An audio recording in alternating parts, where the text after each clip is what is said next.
உங்களுடைய ஆதரவை எதிர்பார்த்து காத்து கொண்டிருக்கிறார். நீங்களும் வந்து பார்த்தீங்கன்னா உங்களோட ட்விட்டர் பதிவில் இந்த மாதிரி ஒரு ட்விட் போட்டிருந்தீங்க. இந்த விஷயத்தில் விசிகாவோட நிலைப்பாடு என்ன சார்?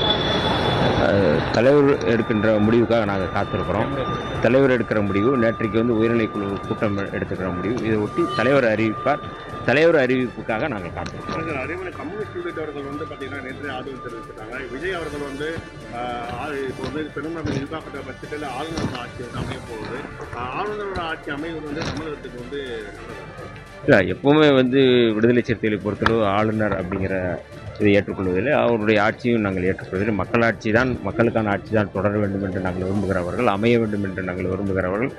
ஆகவே ஆளுநருடைய செயல்பாடுகள் எல்லாமே வந்து எதிராக இருக்கிறது. அதாவது அரசியலமைப்பு சட்டத்துக்கு எதிராக இருக்குது அப்படின்னு சொல்லிட்டு இருக்கிற நேரத்தில் இந்த மாதிரியான கேள்விகளை வந்து நாங்கள் எப்போதுமே ஆதரிப்பதில்லை. குறிப்பாக இப்போ சமூக வலைதளங்கள் முக்கியமான ஒரு விஷயம் பரவப்படுது. அதாவது விசிகா வந்து தற்போது அதிகாரத்தில் வந்து துணை முதல்வர் பதவியும் அது அமைச்சர் பதவி, மேயர் பதவி வந்து டிமாண்ட் வைக்கிறதா ஒரு இல்லை, அது எனக்கு எதுவும் தெரில. அது ஏன்னா அந்த இதுக்கு நமக்கு ஒன்றும் தெரில. எல்லாமே கடைசி கேள்வி. நிறைய மாநிலங்களில் வந்து குறைந்த தொகுதியில் உள்ளவர்களே பாஜக வந்து ஆட்சி அமைக்க அழைத்த போது தனிப்பெரும் கட்சியான மெஜாரிட்டியாக இருக்க விஜய் வந்து அழைக்காதது காரணம் என்ன நினைக்கிறீங்க? இல்லை, அழைக்க வேண்டும் என்று எங்களுடைய தலைவர் அவர்கள் ஏற்கனவே சொல்லியிருக்கிறாரு. அதுதான் வந்து அரசியலமைப்பு சட்டம் வழங்கியிருக்கின்ற வாய்ப்பு. ஆளுநர் அவர்கள் பெரும்பான்மை உள்ளவர்களை தான் அழைக்கணும்னு சொல்லியிருக்கிறோம். தலைவருடைய கருத்தை தான் நாங்கள் வந்து வலியுறுத்துறோம். உங்களுடைய ஆதரவை எதிர்பார்த்து காத்து கொண்டிருக்கிறார். நீங்களும் வந்து பார்த்தீங்கன்னா உங்களோட ட்விட்டர் பதிவில் இந்த மாதிரி ஒரு ட்விட் போட்டிருந்தீங்க. இந்த விஷயத்தில் விசிகாவோட நிலைப்பாடு என்ன சார்? தலைவர் எடுக்கின்ற முடிவுக்காக நாங்கள் காத்திருக்கிறோம்.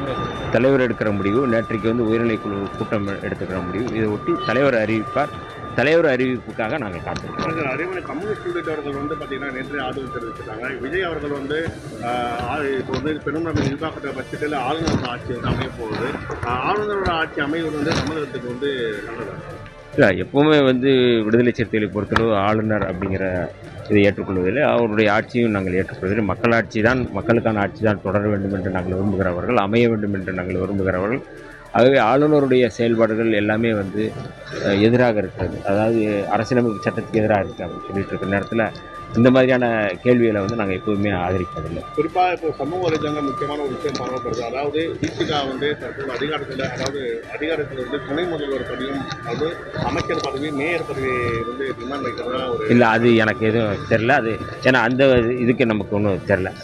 எல்லாமே கடைசி கேள்வி.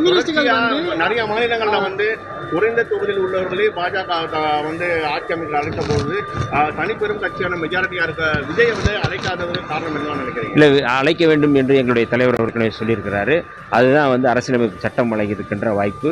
ஆளுநர் அவர்கள் பெரும்பான்மை உள்ளவர்களை தான் அழைக்கணும்னு சொல்லியிருக்கிறோம். தலைவருடைய கருத்தை தான் நாங்கள் வந்து வலியுறுத்துறோம்.